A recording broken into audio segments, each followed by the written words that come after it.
ஏன்னா ஒரு பழைய ஸ்டூடெண்ட்டை கூட்டிகிட்டு வந்து இவ்வளோ விஷயத்தை தெரியப்படுறது ரொம்ப சந்தோஷமா இருக்கு. நம்ம இங்கே படித்த பையன் ரொம்ப சக்ஸஸ்ஃபுல்லாக பண்ணிட்டு இன்னும் பெட்டராக பண்ணலாம். நம்மளுக்கு தப்பையும் ரைட்டையும் கரெக்ட் பண்ணிக்கிறோம். தப்பு நிறைய பண்ணுறோம். இப்போ அன்னைக்கு 4 பேருக்கு உருவாக்குனாங்க, 4 பேருக்கு எக்ஸாம்பிளாக காமிச்சாங்க. இன்னைக்கு இருக்க டீச்சர் 40 பேருக்கு உருவாக்குனா இன்னும் முடிச்சிருக்காரு. ஸோ அதே பெரிய பாராட்ட வேண்டிய விஷயம். ஏன்னா நம்ம வாழ்க்கைக்கு தயாராக இருந்தால் பெரிய சாதிக்கலாம். ஏன்னா நம்ம எல்லாருமே தப்பு செய்யறது எல்லாரும் இருக்கணும். இப்போ டீச்சராக நான் இப்படிதான் இருப்பேன், பர்ஃபெக்டாக இருக்கிறதுல நிறைய ப்ராப்ளம் கிடையாது. வீட்லேயும் சரி, வீட்டில் பசங்க சரி, ஒய்ஃப்லையும் சரி, ஹஸ்பண்ட்லையும் சரி, பர்ஃபெக்டாக இருந்ததுன்னா பிரச்சனை அங்கே சாப்பிட்டு பிரச்சனை அங்கே ஸ்டார்ட் ஆகும். ஸோ கொஞ்சம் சார் அப்படியே சொன்னார், கொஞ்சம் நம்ம விட்டு கொடுத்து போகணும், வளைஞ்சு போகணும், அப்படியே கவனிச்சு. இதனால தான் நம்ம நல்ல டீச்சர், சில பேர் நல்ல டீச்சர் தான், அதை எல்லாத்தையும் அப்ரிசியேட் தான் பண்ணுறாரு. எல்லாருமே நல்ல டீச்சர் வெரி டேலண்ட்னு சொல்கிறாரு.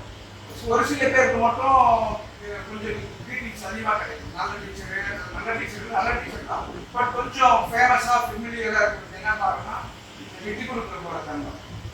சின்ன எக்ஸாம்பிள், நான் கவனிச்ச வரைக்கும் ஸ்கூலில் இப்போ வந்து மோகன் சார் ஸ்டேஜ் ஏறினா கூட நான் நோட்டீஸ் பண்ணேன். ரவி சார் ஸ்டேஜ் ஏறினா பயங்கர கிளாஸ் பண்ணுறாரு. இதே வந்து ஆன்சர் சார் பழைய ஃபிலிப் ஃபார் வந்து 5 வருஷம் கழிச்சு வந்தாலும் பயங்கரமாக ஃபோன் கொடுக்குறேன். என்ன காரணம் யோசிச்சிங்களா? நான் யோசிச்சேன். என்ன காரணம், அவங்க ஃப்ளெக்சிபிளாக ஃபார்மாக ஒரு சாஃப்ட் நேச்சராக இருக்கலாம். அதுதான் அந்த பசங்களை பிடிக்குது. இன்னைக்கு இருக்க ஜென்ரேஷன் அவங்க காலத்தில் கம்மி சொன்ன மாதிரி ஒரு சிலர் டீச்சர் நல்ல டேலண்ட் இருக்கவங்க அப்சர்வ் பண்ணாங்க, ஒரு சிலர் பயப்பட்டாங்க. ஸோ அந்த மாதிரி தான் அந்த காலம் டீச்சர். இன்னைக்கு இருக்க காலம் வந்து இமீடியட்டாக ரியாக்ட் பண்ணுறாங்க. அப்போ ரியாக்ட் பண்ணுறது கம்மியாக இருந்துச்சு. இன்னைக்கெல்லாம் எல்கேஜி பையன் வந்து இமீடியட்டாக ரியாக்ட் பண்ணுறோம்.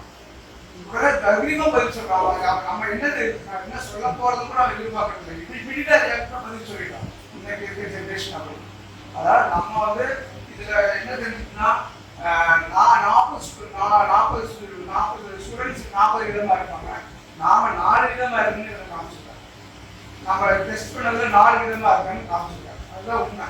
ஸோ அந்த 4 விதத்துக்குள்ள நம்மளுக்குள்ள எந்த மாதிரி இருக்குன்னு உங்களுக்கு மைண்டுக்குள்ள ஓடி இருக்கும். நம்ம ஒரு டீச்சராக இப்படி பண்ணலாம் அந்த கிளாஸ், அந்த பையன் இப்படி பண்ணாலும் ஓடி இருக்கும்.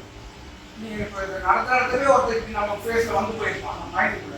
இவன் இப்படி பண்ணலாம், நாம அந்த இடத்துல இப்படி ரியாக்ட் பண்ணலாம், நம்ம தப்பாக பண்ணிருக்கலாம், அந்த எமோஷனில் தப்பாக பண்ணிருக்கலாம். ஸோ அதெல்லாமே சேஞ்ச் பண்ணுறதுக்கு நம்ம இன்னும் பெஸ்ட் டீச்சராக நம்ம பசங்களுக்கு கொடுக்கலாத இந்த கிளாஸ் பெஸ்ட்டாக இருந்துச்சு.